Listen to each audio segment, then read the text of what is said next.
Buenas tardes, buenos días, según a la hora que nos estén escuchando, viendo. El día de hoy para mí es importante, está un compañero histórico de la lucha en las izquierdas, que es Roberto Benavides, a quien saludo primero. Roberto, ¿cómo estás?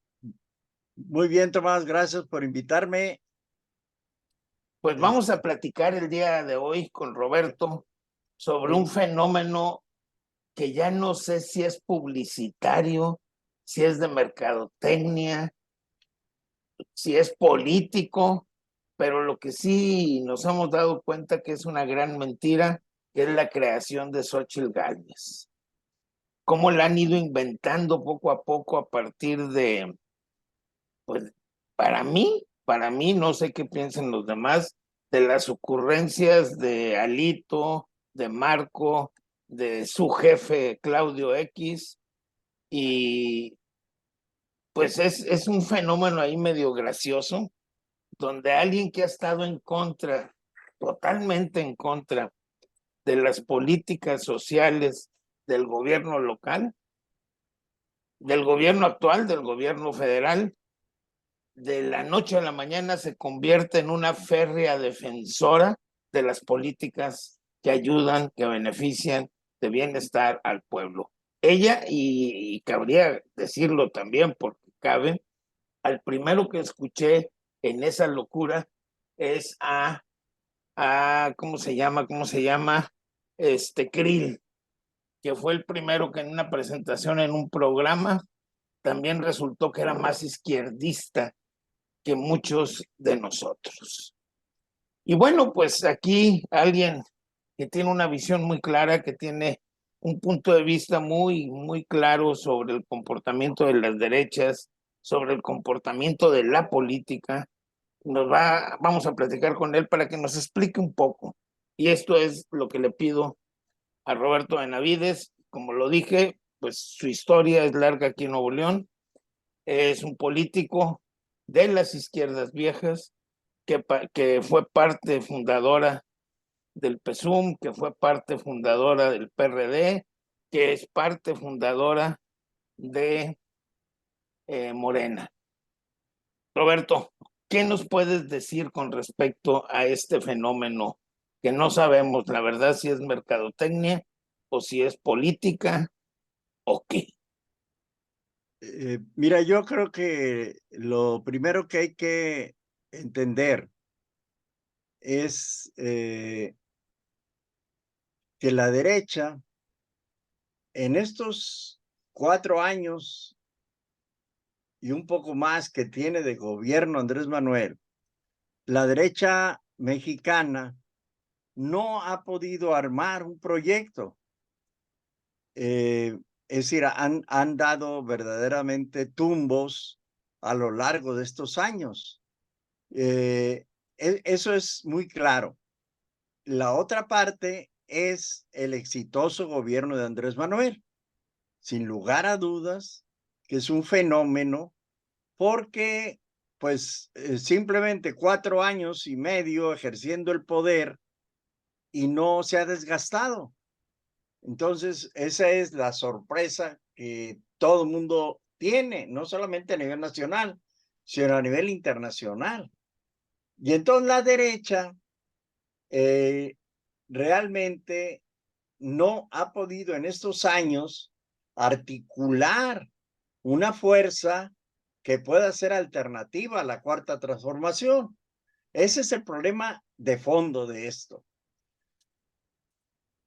Es decir, por más que Claudio X González logró unir al PRI, al PAN y al PRD, pues no lograron hacer nada el 21. Y después del 21, pues las derrotas siguieron para este bloque. Y entonces no llegan a esta coyuntura donde Morena, porque también tenemos que decirlo, o sea, Morena también está haciendo algo que es inédito. O sea, porque siempre todos los partidos esa es nuestra experiencia y la experiencia internacional, cuando un partido político va a designar dirigentes o sobre todo va a designar candidatos a la presidencia, generalmente surgen siempre posibilidades de que el partido se divida. Entonces, Morena, que teníamos esta experiencia del PRD y de la historia de los partidos en el mundo, pues escogimos la ruta esta de las encuestas. Y entonces, adelantarnos lo más posible. Y entonces, esto es lo que empezó a articular Morena. Algo también inédito, porque es la primera vez que vamos a designar un candidato a la presidencia de la República. Bueno, entonces, la derecha está muy presionada por eso. Y entonces, pues llegamos a esta coyuntura y resulta que la derecha no tiene programa y tampoco tiene líder, no tiene a quién proponer, ¿verdad? Entonces, este es el grave problema que tiene la derecha. Y entonces, lo que se les ocurrió a los estrategas de la derecha es decir, pues vamos a empezar a construir a alguien que se parezca a ellos. Y entonces encontraron a la señora Xochitl. La señora Xochitl empezó a decir que ella tiene orígenes indígenas, que ella vendió gelatinas, que ella estudió en la UNAM con beca, como si la UNAM cobrara. Se le olvidó eso, ¿verdad? La UNAM no cobra. La universidad es una universidad pública, no cobra. Bueno, el asunto es que agregó a esto que ella tiene orígenes trotskistas. O sea, toda esta novela ya la habían venido tramando. Por eso ella se amarró a un sillón cuando el asunto este del INAI, por eso ella hizo todo la escaramuza esa fuera del Palacio de Gobierno, cuando fue a tocarle ahí a la mañanera, y todo lo que ha hecho hacia atrás. O sea, con la idea de buscar, proponer a alguien que se pareciera a la izquierda. Y entonces resultó que esto es esta señora. O sea, tiene orígenes trotskistas, según ellos.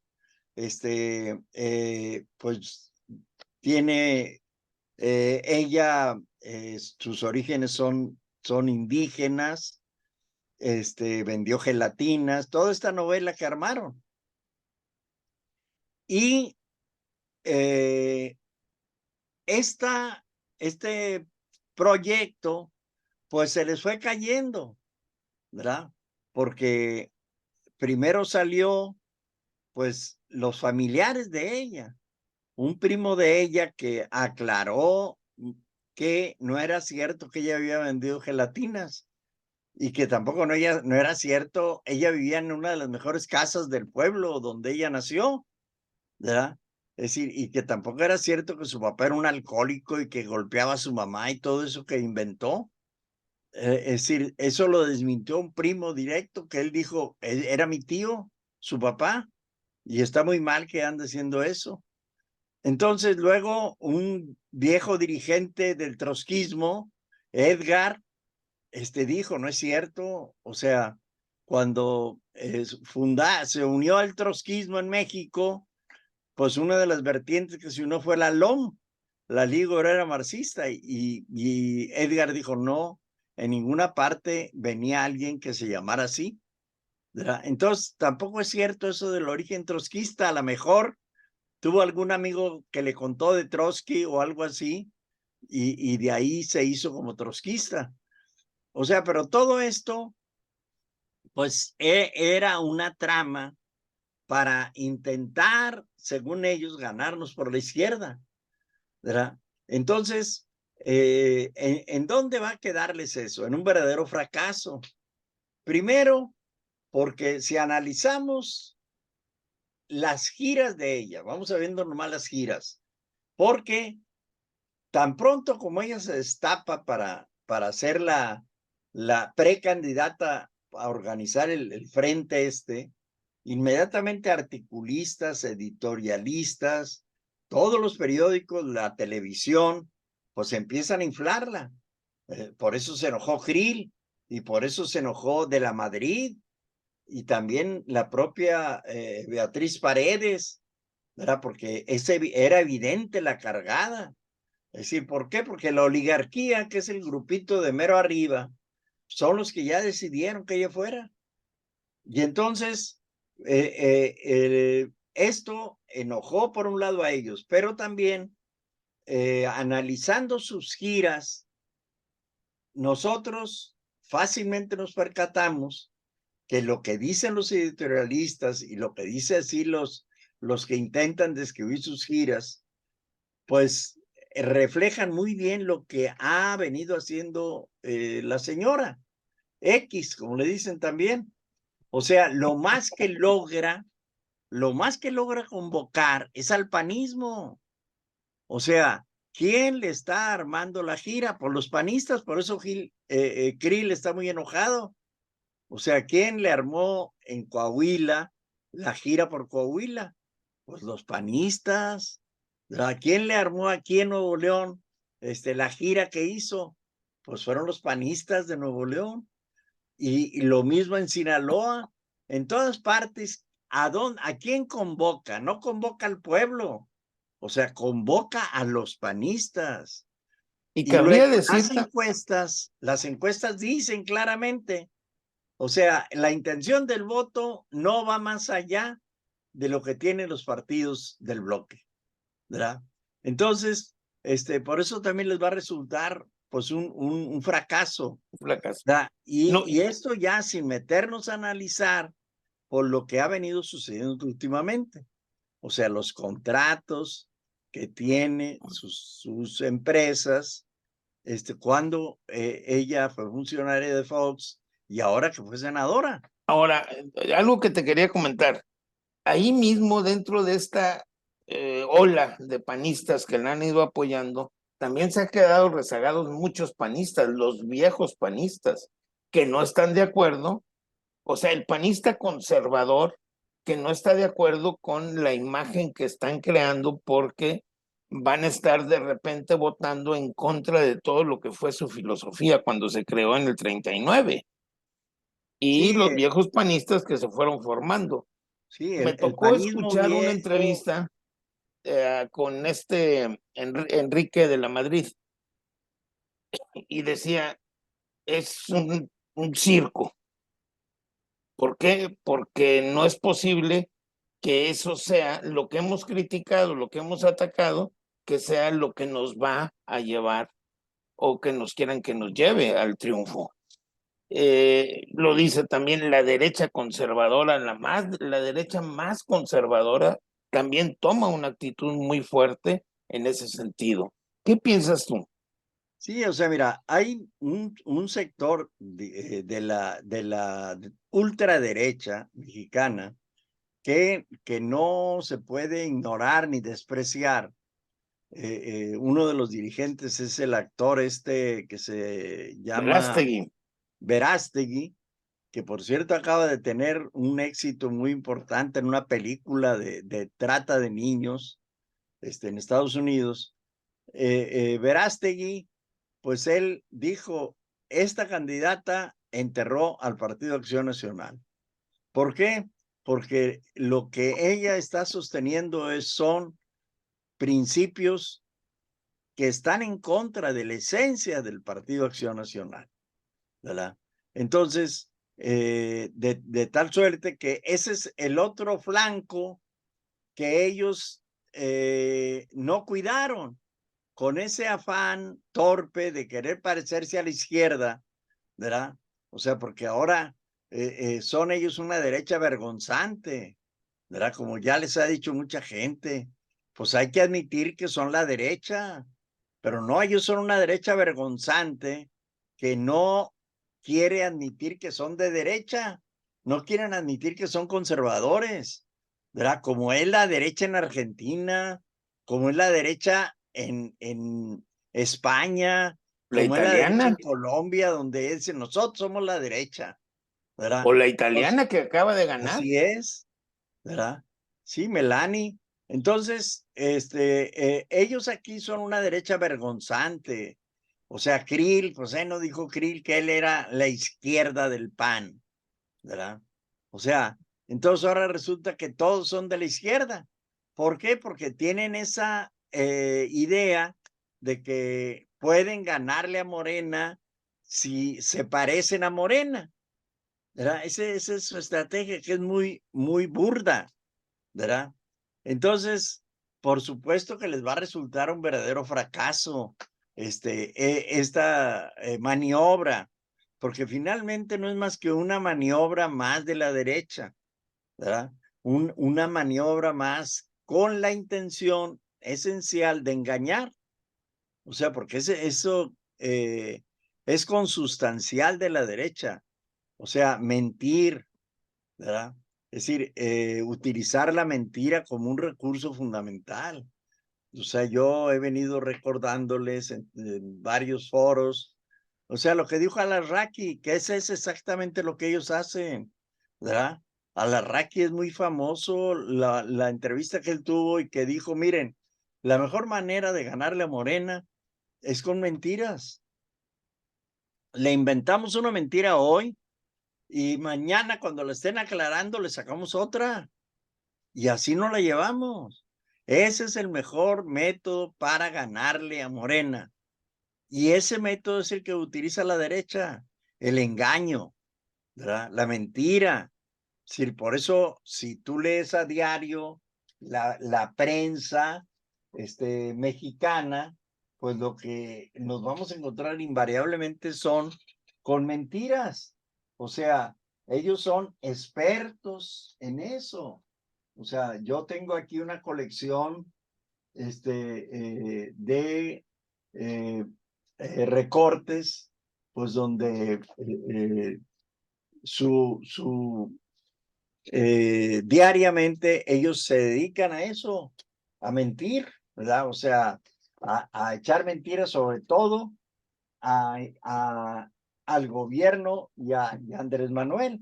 No hay un día en el que ellos no armen una mentira. Sí, O no, sea, y eso ha quedado muy claro ya para la gente. Sí ha habido algunas mentiras que han logrado mantenerse, pero rápidamente se van deshaciendo. Lo interesante es que esta constante en el comportamiento de la prensa mexicana, bueno, también ya la gente lo está entendiendo. Ya es poca la gente que lee la prensa. Todavía queda mucha gente pegada a los televisores, pegadas a la radio, pero básicamente ya las personas escuchan una mentira, van a redes y resuelven y encuentran esas verdades. así es. En ese sentido, creo yo, Roberto, que uno de los grandes ataques que, o de las grandes defensas que tenemos para la cuarta transformación es el comportamiento de esa derecha que ofrece privilegios, que ofrece bienestar, que ofrece avance social, y cuando llegan, un caso de ellos muy nombrado aquí, la gran traición del PAN en México, que fue Fox, por Así ejemplo. es. Esa es la gran traición al pueblo mexicano, porque yo no niego, no puedo negar que Fox ganó limpiamente las elecciones, pero Sí, al mes ya estaba cometiendo errores y a partir de ahí fue una serie de errores que se hizo peor que lo que criticaba. Y en ese sí, sentido, el asunto es que Fox es la prueba más notable de que el panismo es igual que el PRI. O sea, por eso cuando nosotros decimos PRI y PAN son lo mismo, es porque la esencia de ellos, no solamente es utilizar las mentiras, sino que él llegar a los cargos públicos para de ahí hacer negocios. Esa es la esencia para lo que ellos quieren llegar a gobernar, ¿verdad? Es decir, yo en una reunión aquí con los compañeros y compañeras de Apodaca, en una reunión que tuvimos el domingo pasado, yo les decía, ¿saben cuánto es el presupuesto aquí de Apodaca? Pues son 279 millones, ¿verdad? Es decir, más o menos una cantidad de este tipo. Bueno, ¿habrá corrupción en la aplicación de este presupuesto? Pues toda la gente decía, sí, bueno, necesitamos probarlo. O sea, necesitamos demostrar que hay corrupción. Entonces, a la llegada de Fox al gobierno, lo primero que hizo fue tomar medidas para ver cómo podía utilizar el presupuesto en su beneficio. O sea, y esta ha sido la constante. O sea, cuántas fortunas, alguien aquí en Nuevo León ya está haciendo un estudio, me decían que en pocos días los van a sacar, de priistas de Nuevo León que se han hecho multimillonarios, que han llegado, pues igual que uno, de jodidos al gobierno, y han salido multimillonarios, ¿verdad? Y eso es público, no es un asunto oculto, pues secreto. No, El que no, si pues algo, incluso es parte de lo que se decía, ¿no? El que si, ¿cómo si no tranzas no avanzas? Y así esta es, gente lo hizo con un descaro total, que es una de las características incluso del neoliberalismo. Una característica que veíamos en el neoliberalismo cuando lo estudiamos es que cambia la ley, o sea, muchas cosas no las hacen fuera de la ley, cambian las leyes, cambian los reglamentos y entonces actúan dentro de ese juego, pero ya cambiaron la ley esencialmente y eso lo vivimos con Pemex, lo vivimos con la Comisión Federal de Electricidad, que estuvieron a punto de desmantelarlos y dejarnos en la calle, válgame el término. no, pues sí, nosotros, a los trabajadores de la educación, o sea, con la reforma a la ley del ISSSTE, o sea, cuando hubo la reforma a la ley del ISSSTE, ¿qué pasó? Nos quitaron derechos. Nos quitaron derechos. Haz de cuenta que el, el, el recurso de reformar las leyes por los neoliberales siempre es para favorecer al capital, Al capitán, claro. ¿ya? Entonces, por eso también eh, yo les decía a los compañeros en estas asambleas que está haciéndose el próximo domingo, va a haber otra, que el famoso plan C es muy importante. ¿Por qué? Porque necesitamos seguir haciendo reformas en la Constitución. ¿Por qué? Porque ellos hicieron reformas en la Constitución y no Lo, alcanzamos a reformar todo, ¿verdad? Entonces hoy es necesario hacer una reforma constitucional, no solamente en el asunto de la estructura electoral, en el IFE. Es decir, hay que hacer una reforma en todo lo que es la estructura del Poder Judicial. El Poder Judicial es un poder profundamente corrompido, ¿verdad? Entonces urge una reforma en el Poder Judicial. O sea, la corrupción en el Poder Judicial, pues es una corrupción que viene de lejos. O sea, los jueces llegan no a impartir justicia, llegan a ver la manera de cómo desde ahí pueden hacer negocios. Eso es, digamos, algo público, ¿verdad? Ni es un siquiera, comportamiento más o menos generalizado, ¿no? Que les hemos así visto a es, los jueces. así es, yo les contaba que cuando yo salí de la facultad, que salió Vallejo de la cárcel, pues yo fui asesor aquí de los ferrocarrileros, del movimiento sindical ferrocarrilero.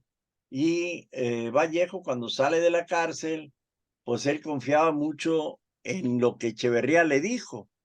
Él lo decía en las asambleas. Echeverría, el presidente Echeverría, me prometió que va a haber elecciones en el sindicato ferrocarrilero. Entonces, obviamente, pues yo a los compañeros les decía, no hay que contradecirle a Vallejo, porque Vallejo es el que tiene el prestigio aquí. Vallejo es al que le cree la gente, ¿verdad? Entonces, si él cree que Echeverría va a permitir elecciones en el sindicato, pues no hay más que siga creyendo, ¿verdad? ¿Qué sucedió? Pues que a fines del año del 71, Vallejo se convenció de que había que presionar, ¿verdad? Y entonces, primero se hizo una petición a la empresa. Por cada trabajador firmó una papeleta donde le decía a la empresa que por favor ya no le descontaran cuotas sindicales, porque la estrategia que estaba planteada ahí de Vallejo era pues que ya no le llegaran recursos a los charros. Obviamente la empresa pues no hizo caso. Entonces, de nuevo, en una reunión nacional del MCF volvió a plantear Vallejo, no hay más, compañeros, seguir presionando. Vamos a tomar los edificios sindicales y a cambiar a los dirigentes, ¿verdad?